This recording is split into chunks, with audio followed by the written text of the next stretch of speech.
Give me a hand with this shutter, Daoud, I asked, and not for the first time that night. Daoud raised his finger as he continued his phone conversation. You're kidding? From Hollywood? What time? He checked his watch. Cool, I'll be there. At last, I sighed as he put the phone away. It was creeping toward midnight, and we should have locked up the deli an hour ago.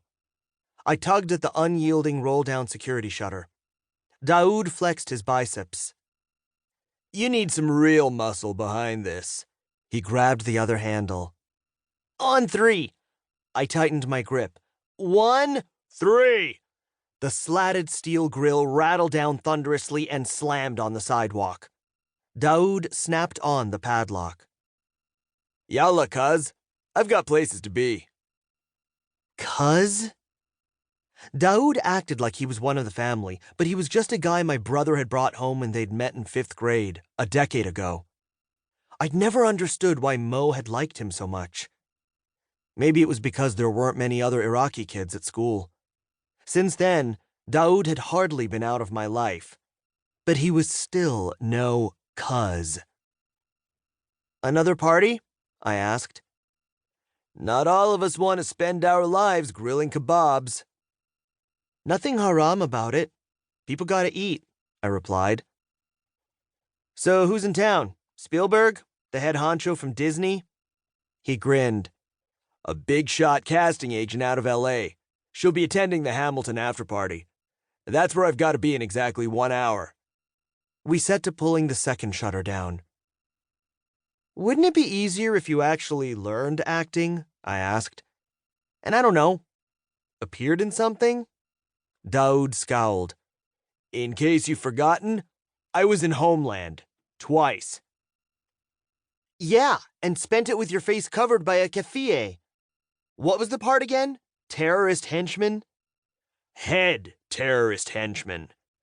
One big pull, and the grill rattled down into place. I put on the padlock. So when are you going to play a hero? Daoud laughed. Guys like us don't get to be heroes. You know that. Why? 'Cause you're an Arab or 'cause you're a Muslim? Take your pick, cuz. Take your pick. Why did Daoud still bother? I couldn't understand it. How could he be happy with always being the bad guy? It made more sense to keep both of your feet on the hard concrete. In the real world.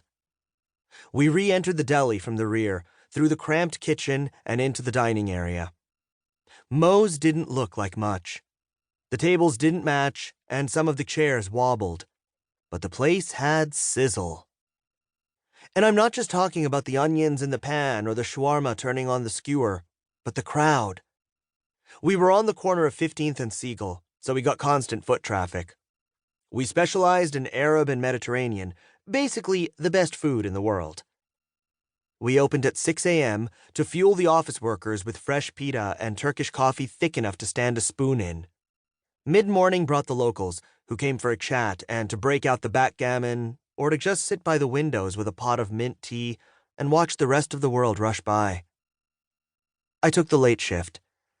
Yeah, I know 13-year-olds aren't supposed to work, but Mama and Baba needed the extra hands. Our block had plenty of pop-up music clubs and art galleries, and there was no better way to kickstart an evening than with a falafel sandwich topped with a spoonful of our famous Baghdad chili sauce. On good nights, our deli's sizzle would become a blaze, and it felt like the whole city was in there with us. The trouble with sharing your home with 1,000 people was it needed a serious wipe down at the end of every day, and that was left to me and Daoud. But mostly me.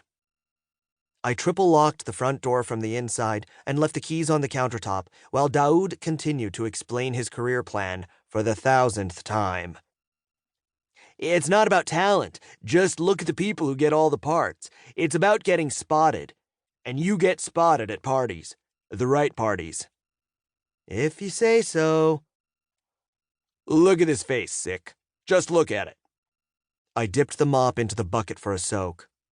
I know what you look like, Daoud. Look. Really look.